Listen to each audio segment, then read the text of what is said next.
بسم الله الرحمن الرحيم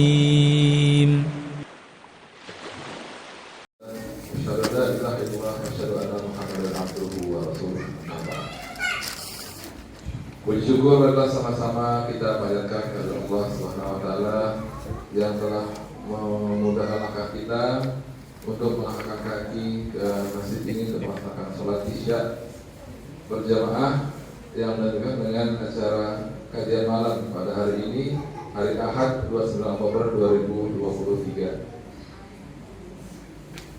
Salawat dan salam juga tak lupa kita sampaikan pada junjungan kita Nabi besar Muhammad SAW yang syafaatnya sangat kita nantikan nanti di yaumil akhir.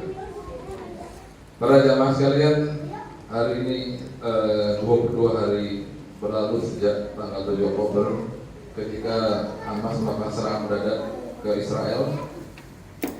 Kabar terakhir per hari ini dari Kementerian Kesehatan Palestina sudah ada korban wafat 8.000 orang. Nah, terkait itu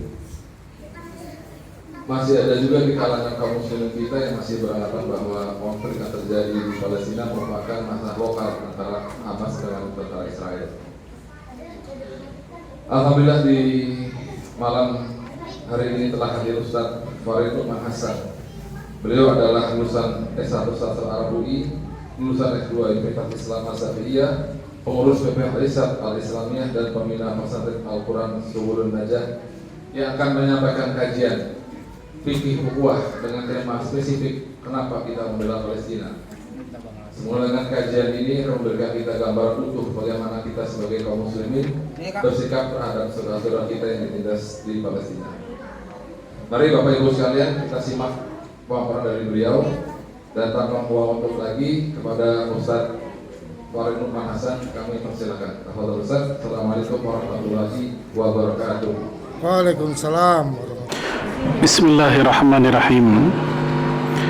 Assalamualaikum warahmatullahi wabarakatuh.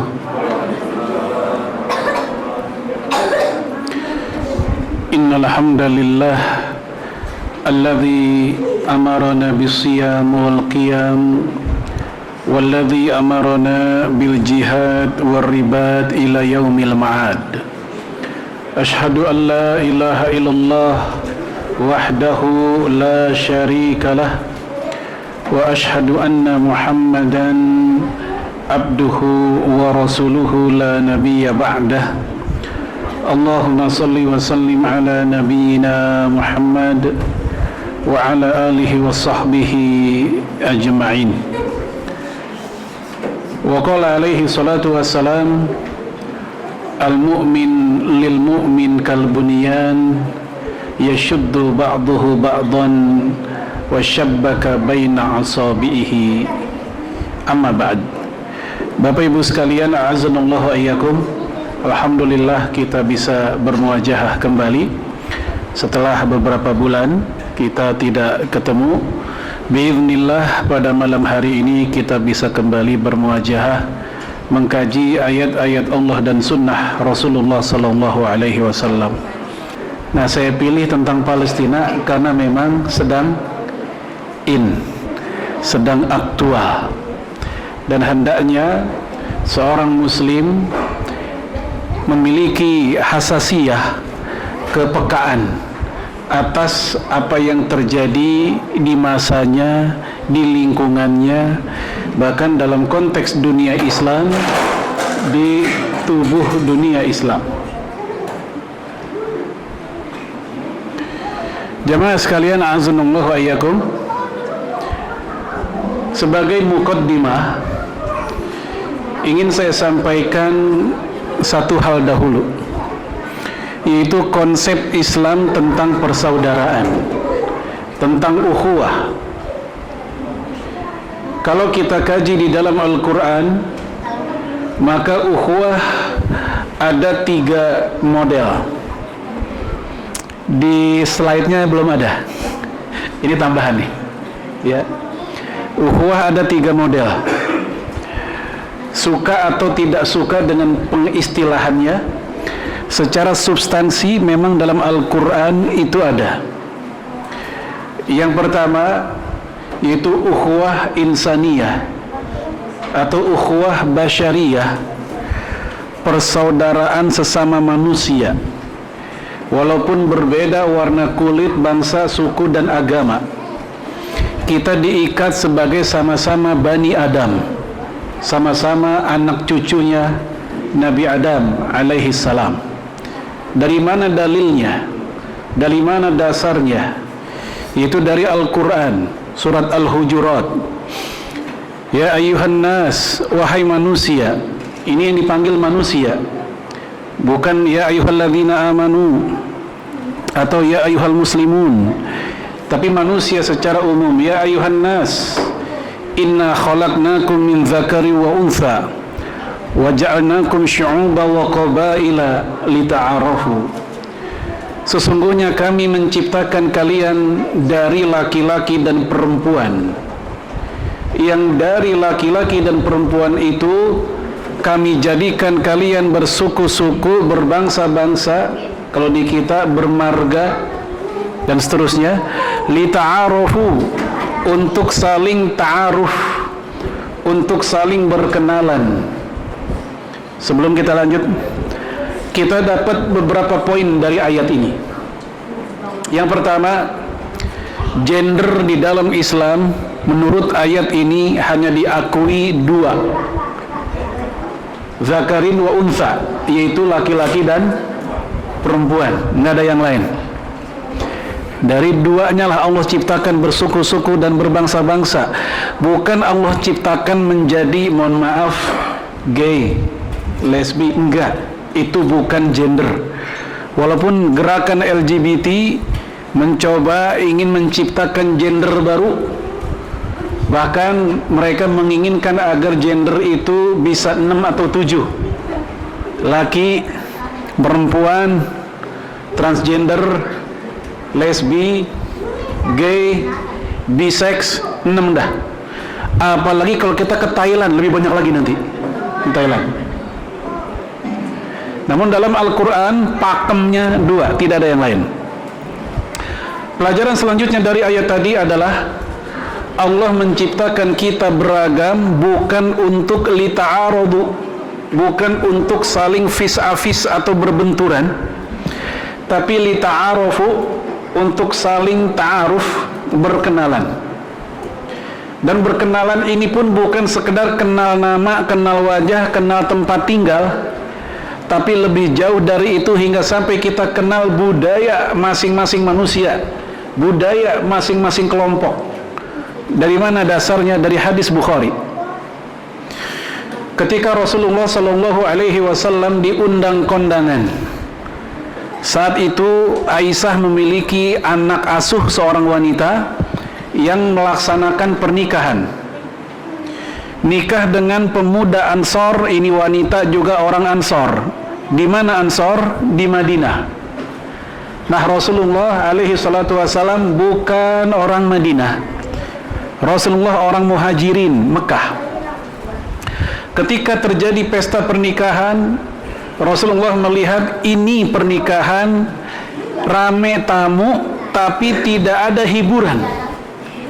Tidak ada al-lahwu, hiburan permainan tidak ada.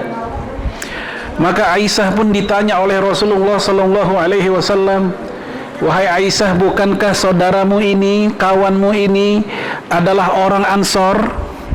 Dan bukankah orang Ansor itu sangat suka dengan hiburan, suka dengan nyanyian?" Ini di hadis Bukhari. Adapun di hadis Imam Abu Daud ada sedikit tambahan. Setelah Rasul bertanya kayak tadi, Rasul pun memberikan beberapa contoh bait syair atau bait nasyid. Apa yang kita ambil pelajaran dari kisah ini? Ketika Rasul mengatakan, bukankah saudaramu ini orang Ansor, dan bukankah orang Ansor itu suka hiburan, itu tanda Rasulullah kenal dengan budaya, bukan budaya dirinya. Karena Rasul bukan orang Ansor, Rasul orang Muhajirin, Mekah. Ketika Rasul bilang, bukankah ini orang Ansor, dan bukankah orang Ansor suka al-lahwu, hiburan, nyanyian, permainan, ini menunjukkan Rasul kenal budaya orang lain, kota lain, bahkan bukan hanya kenal, tapi juga menghargainya. Oleh karena itu di dalam Islam yang namanya al-urf, urf itu tradisi atau budaya atau kebiasaan, itu tidak serta-merta diterima sebagaimana tidak serta-merta ditolak. Diapain dulu? Di screening dulu, dilihat cocok dipakai, kalau nggak cocok baru ditolak. Apa contohnya? Seperti budaya yang ditolak, tradisi yang ditolak ya. Contohnya al-azlam. Apa azlam? Mengundi nasib. Ini kebiasaan Arab jahiliyah. Ketika mereka ingin melaksanakan sesuatu, jadi atau tidak, misal bepergian, jadi atau tidak, mereka mempertimbangkannya bukan dengan sesuatu yang rasional, tapi lewat azlam ini. Bagaimana cara azlam? Panah dua, ada dua tangkai panah. Panah yang satu ada tulisan if'al, lakukanlah. Panah yang satu lagi ada tulisan la taf'al, jangan lakukan. Maka dua panah ini dimasukin ke kotak.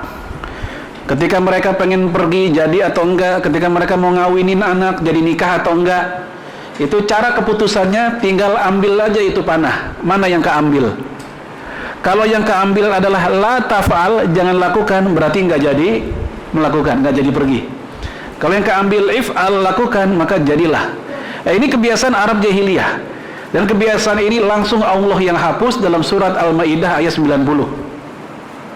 Innamal khamru wal maisiru wal ansabu wal azlamu rijsun min amali syaitan.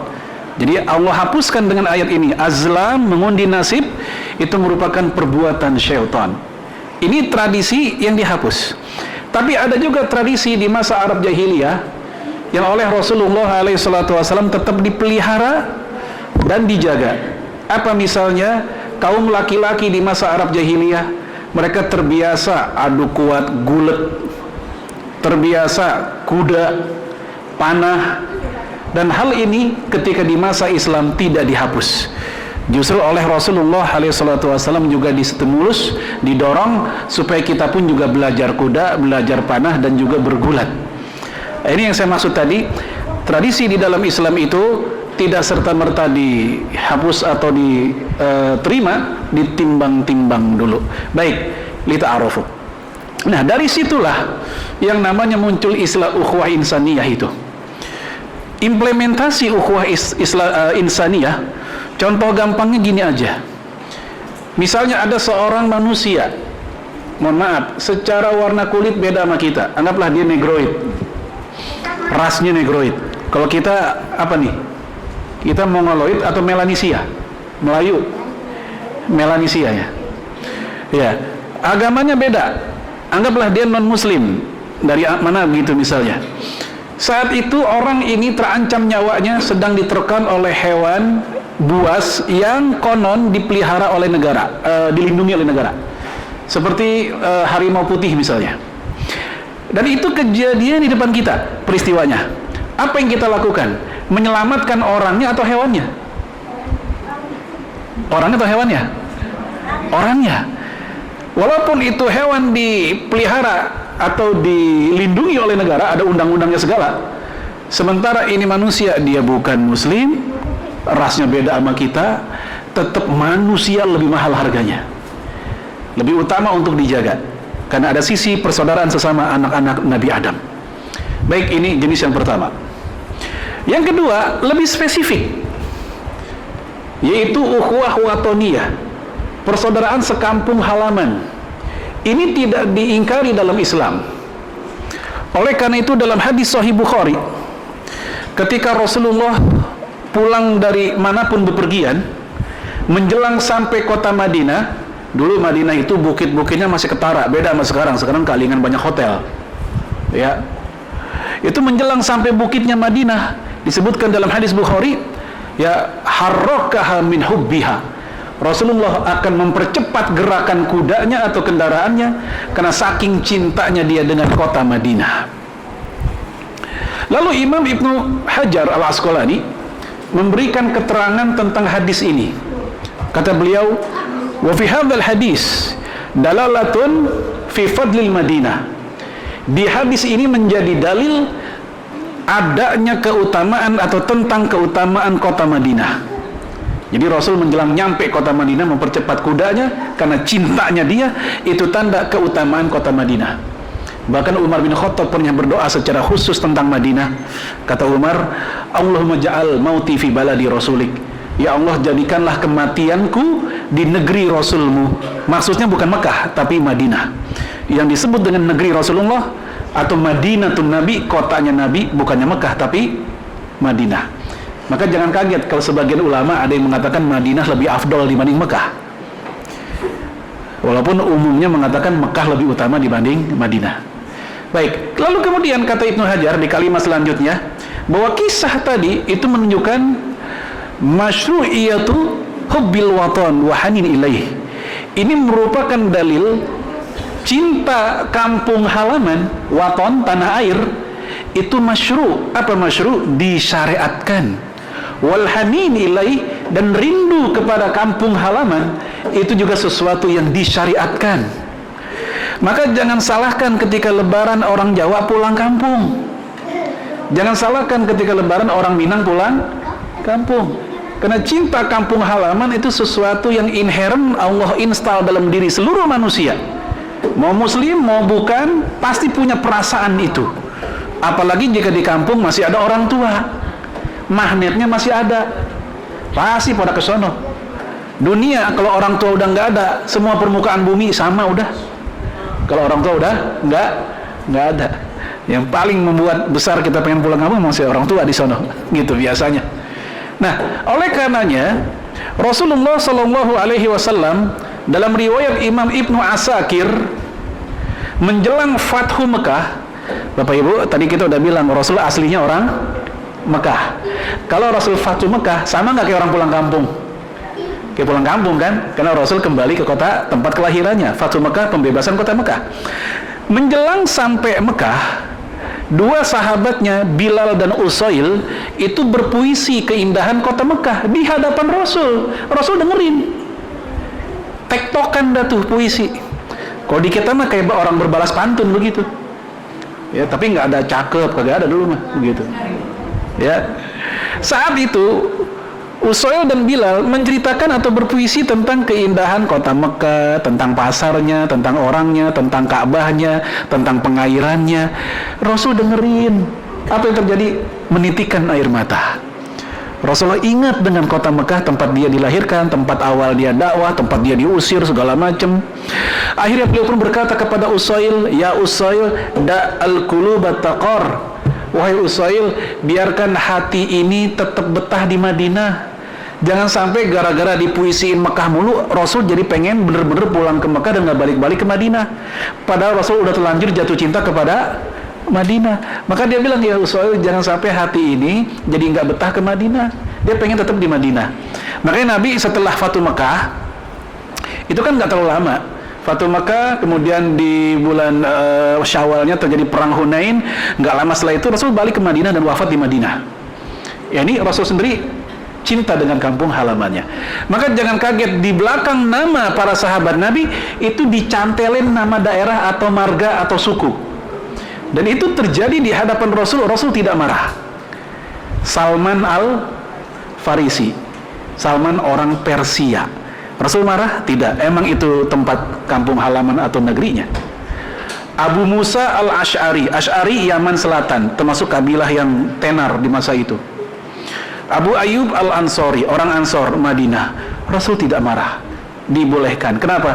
Karena memang itu sekedar untuk identifikasi. Nggak lebih, nggak untuk chauvinisme, merasa diri kelompok lebih tinggi dibanding yang lain. Maka kalau bapak-bapak atau ibu-ibu pengen di belakang namanya ada nama daerah atau sukunya, silakan. Al-Jawi, Udin, Adepoki, urusan pantas belakangan, coba aja dulu dah. Ya.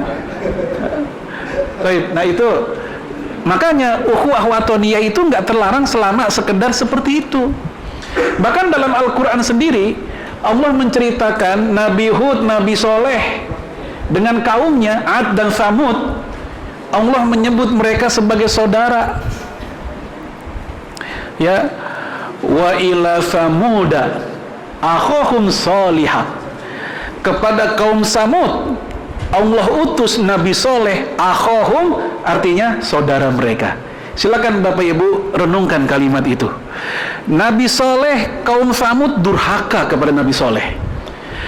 Kaum Tsamud durhaka kepada Allah. Kalau bahasa kita, kafir kepada Allah, kafir kepada Nabi Soleh.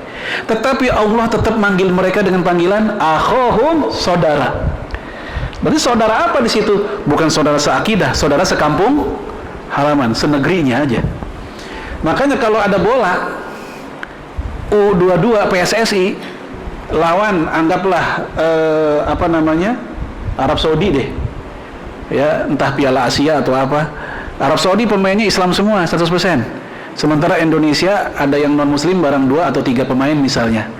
Bapak-bapak, ibu-ibu dukung yang mana? Arab Saudi apa Indonesia? Betul Indonesia. Kenapa? Karena ya emang itu kampung kita gitu. Nah ini nggak ada kaitan dengan akidah atau al-wala wal bara. Tiba-tiba ada orang dukung Indonesia, akidah Anda cacat. Lah kok ngapa begitu? Masa gara-gara bola doang akidah jadi cacat? Gitu. Ini ukhuwah atau nih aja, itu nggak sampai ke sana. Itu hal yang nggak diingkari dalam syariat. Yang penting tadi jangan sampai chauvinis gitu. Nah jamaah sekalian, barulah ketiga, ukhuwah Islamiyah. Dan inilah yang tertinggi, terkuat, termulia. Nggak boleh dikalahkan oleh jenis yang lain, bahkan sama pun tidak, apalagi dikalahkan. Dan inilah menjadi alasan yang pertama kenapa kita membela Palestina. Dengan Palestina mungkin kita beda ras. Mereka apa? Arab tuh apa? Semit. Ya. Kemudian apa lagi? Secara nasab kita juga beda sama mereka. Bahasa, warna kulit juga mungkin beda begitu. Tapi karena faktor sama agama, maka ini yang pertama. Jadi secara global ada 5 alasan minimal ya. Mungkin ada lebih. Kita batasi 5 aja. Ada 5 alasan kenapa kita membela Palestina. 3 alasan pertama sebagai posisi kita sebagai seorang Muslim. 2 alasan selanjutnya posisi kita sebagai orang Indonesia. Artinya seandainya pun dia bukan orang Islam, tapi dia sekedar orang Indonesia aja, dia bukan Islam, tetap dia punya alasan untuk membela Palestina. Karena emang masalah Palestina ini bukan hanya milik umat Islam sebenarnya. Ini juga masalah kemanusiaan. Baik, tadi yang pertama sesama Muslim bersaudara, ukhuwah Islamiyah yang tertinggi tadi. Ayatnya jelas. Innamal mu'minuna ikhwah fa'aslihu baina akhwaikum. Mukmin itu bersaudara. Baik jamaah sekalian, waktu pembahasan beberapa pertemuan sebelumnya, seingat saya kita pernah ngebahas fungsi kata innama di sebuah kalimat. Kalau ada orang ngomong begini, fulanun qaimun, fulan lagi berdiri, maka berdirinya si fulan mungkin sambil garuk-garuk, mungkin sambil celingak-celinguk, mungkin sambil main HP, tapi emang dia lagi berdiri. Namun kalau dikasih kata innama di depannya, innama fulanun qaimun, itu artinya fulan hanya sedang berdiri, tidak ada aktivitas yang lain. Itu fungsi kata innama, membatasi. Maka ketika innamal mu'minuna ikhwah, artinya hanya yang punya iman yang bisa bersaudara, hanya yang punya iman yang betul-betul bersaudara. Bahasa orang matematika, ekivalen antara kondisi iman dan bagaimana dia bersaudara, berbanding lurus. Kalau imannya lagi bagus, maka ekspresi persaudaraannya juga lagi bagus. Senyumnya, sapanya, kepeduliannya, jawab salamnya, seheloknya di jalan. Iman lagi bagus, lagi friendly juga sama orang lain. Tapi kalau iman lagi ngedrop, lagi turun, jawab salam aja ogah, disalamin belaga kagak denger, muka nggak murah senyum, bawaannya sepet mulu sama tetangga. Tetangga buang ludah udah curigaan, tuh orang buang ludah mulu ke gua, lagi pelet apa ya? Padahal buang ludah mah mungkin dia panas dalam, pikirannya mah buruk aja. Jadi kalau iman lagi turun, kelihatan dari apa? Bagaimana dia berekspresi persaudaraan. Jadi bukan ilmu berbanding lurus dengan persaudaraan, belum tentu. Betapa banyak orang yang berilmu tapi bawaannya berantem mulu sama orang. Betapa banyak orang yang di depan nama dan belakang nama ada titel profesor, doktor, PhD dan seterusnya. Ya, Walaupun dia hafal ayat, hafal hadis, tapi bertengkar mulu dengan ustadz yang lainnya, saling memboikot misalnya. Dari situ Imam Al-Qurtubi menjelaskan, silakan Bapak Ibu lihat di situ tentang maksud ayat tadi, ai fid din wal hurmah la fin nasab. Maksud ayat ini orang mukmin bersaudara, yaitu persaudaraan dalam agama, bukan persaudaraan dalam masalah nasab. Walihadza qil, oleh karena itu dikatakan ukhuwatuddin asbatu min ukhuwatin nasab. Persaudaraan karena agama itu lebih kuat, asbatu, lebih kuat, lebih kokoh, lebih menghujam dibanding persaudaraan karena nasab. Contoh gampangnya, A dan B kakak beradik, saudara kandung, ibu bapaknya sama, digedein di rumah yang sama misalnya. Seandainya salah satu ada yang murtad, naudzubillah min dzalik, salah satu ada yang murtad, menurut teori ini ukhuwatuddin asbatu min ukhuwatin nasab, maka persaudaraan mereka yang karena nasab itu bisa putus karena perbedaan agama. Lihat kalimat selanjutnya. Ya, kalimat selanjutnya. Fa inna ukhwatan nasab tanqati'u bi mukhalafatid din. Sesungguhnya persaudaraan karena nasab bisa terputus gara-gara perbedaan agama. Mana buktinya atau mana dalilnya? Kita lihat ketika perang Badar. Bapak Ibu sekalian, ingat perang Badar? Kaum muslimin saat itu berhadap-hadapan dengan Quraisy Mekah. Dan di antara kaum muslimin juga ada yang Quraisy Mekah, yaitu muhajirin, orang Mekah. Apa yang terjadi? Para sahabat ketika melihat barisan pasukan Quraisy Mekah, mereka melihat ada bapaknya sendiri di situ. Mereka melihat ada anak kandungnya sendiri di situ. Bahkan Rasulullah Shallallahu Alaihi Wasallam ketika melihat barisan musuh, ada siapa? Menantunya sendiri di situ. Namanya Abu Al-As. Rasul punya anak gadis Zainab, nikah dengan Abu Al-As yang masih musyrik. Dan saat itu ayat tentang larangan perempuan muslimah nikah dengan non-muslim belum turun. Ayat tentang larangan itu baru turun beberapa tahun setelah perang Badar, yaitu surat Al-Mumtahanah ayat 10. Fala tarji'uhunna ilal kufar. Jangan kembalikan istri-istri wanita-wanita muslimah ke suaminya yang kufar. Nah, ayat ini menjadi deklarasi haramnya pernikahan wanita muslimah dengan laki-laki non-muslim. Tapi saat peristiwa perang Badar tadi belum terlarang karena ayatnya belum turun. Begitu. Jadi Rasul melihat di barisan musuh, kalau bahasa kita, wah ada mantu gua di situ. Jadi mertua sama mantu akan bunuh-bunuhan di perang Badar. Terus terang jamaah sekalian, Bapak Ibu, para sahabat Nabi itu mengalami kegundahan. Wajarlah, manusiawi juga kan. Waduh, itu ada bapak saya, gimana ini kan gitu. Maka turunlah ayat yang membuat mereka menjadi kokoh.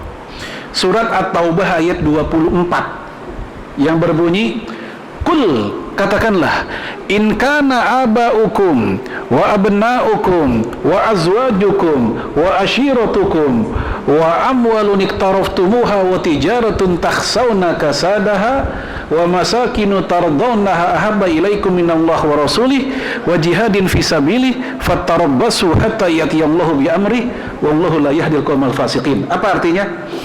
Wahai Muhammad, tanyakan ke mereka, bilangin ke mereka, jika anakmu, bapakmu, keluargamu, istrimu, saudaramu, perniagaanmu, rumahmu, semuanya lebih kamu cintai dibanding Allah, Rasul, dan jihad. Jadi ada dua klaster, ayah, anak, istri, keluarga, dan bla bla bla tadi semua. Klaster kedua, Allah, Rasul, dan jihad. Jika semua ini lebih kamu cintai dibanding yang ini, fatarabbasu hatta ya'tiyallahu bi'amrih, maka tunggulah ketentuan dari Allah untuk kalian. Di sini nggak disebut ancamannya, Allah hanya bilang tunggulah. Bapak Ibu sekalian, kalau kita diancam sama orang dengan kalimat yang udah spesifik, biasanya kita akan lebih prepare.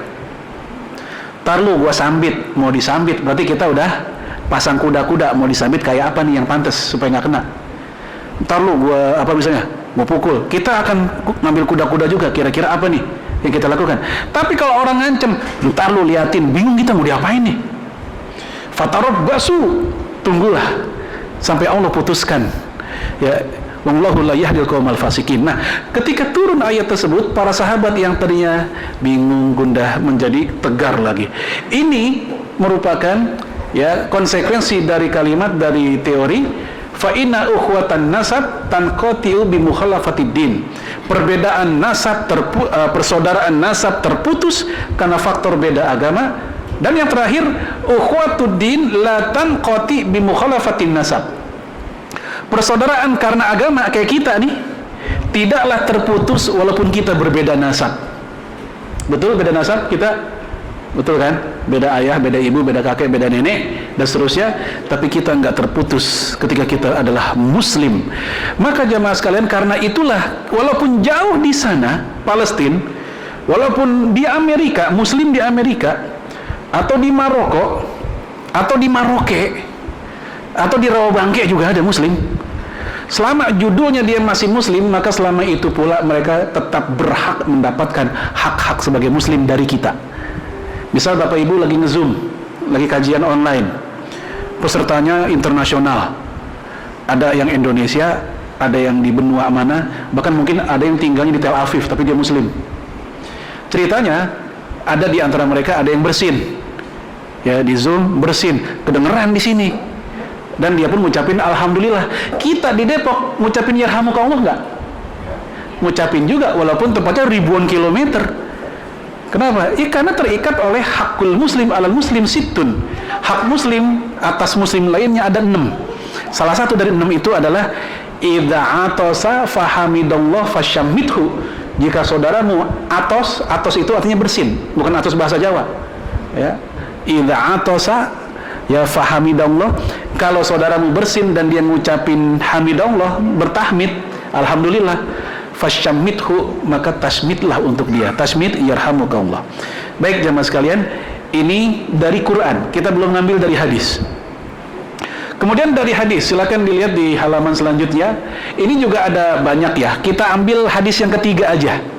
Dari sekian banyak, ya kita ringkas aja. Kita ambil hadis yang ketiga. Mafalul mu'minina fi tawaddihim. Perumpamaan orang-orang mukmin dalam masalah cinta, mawaddah itu cinta. Ya, wa tarahumihim, kasih sayang, wa ta'atufihim, kaitan hati, ta'atuf itu kaitan hati. Ya, empati, simpati, pedulinya. Kata Rasulullah, masalul jasad, itu bagaikan satu jasad. Walaupun tadi beda RT, RW, tanah air, negara, karena persaudaraan Islam bukan dibatasi oleh garis teritori. Saya ulangi, ukhuwah Islamiyah bukan dibatasi oleh garis teritori, tapi dibatasi oleh kalimat tauhid. Siapapun yang mengucapkan kalimat syahadat, siapapun yang kitab sucinya sama kita, siapapun yang rukun iman, rukun Islam sama kita, siapapun yang arah kiblatnya sama kita, dan seterusnya, hal-hal yang usuluddin pokoknya sama kita, walaupun mungkin beda dalam beberapa masalah fikih, itu nggak ada masalah.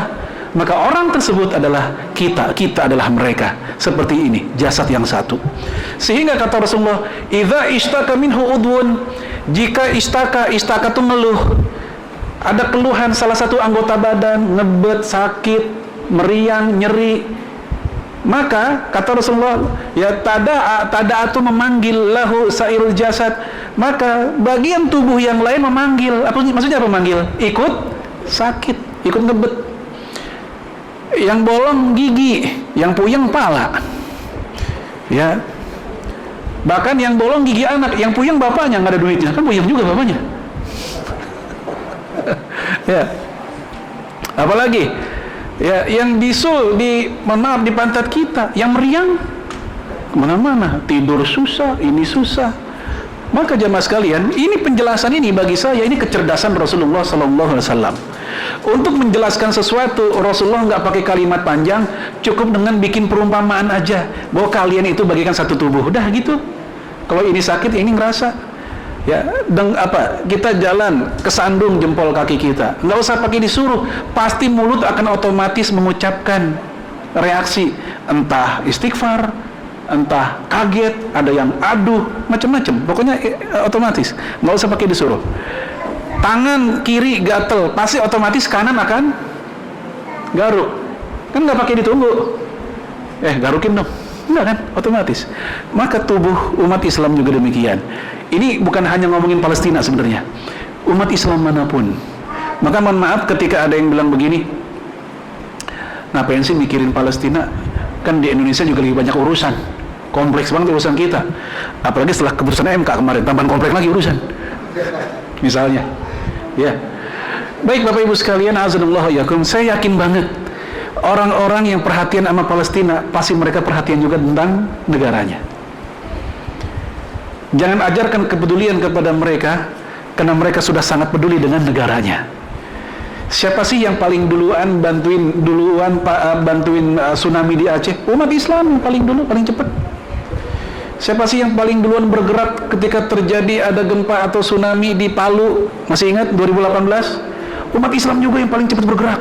Dari NU-nya, dari Muhammadiyahnya, ya, umat Islam kok.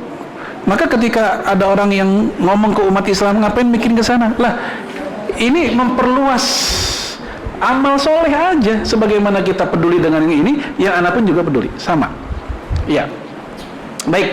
Ini alasan yang pertama.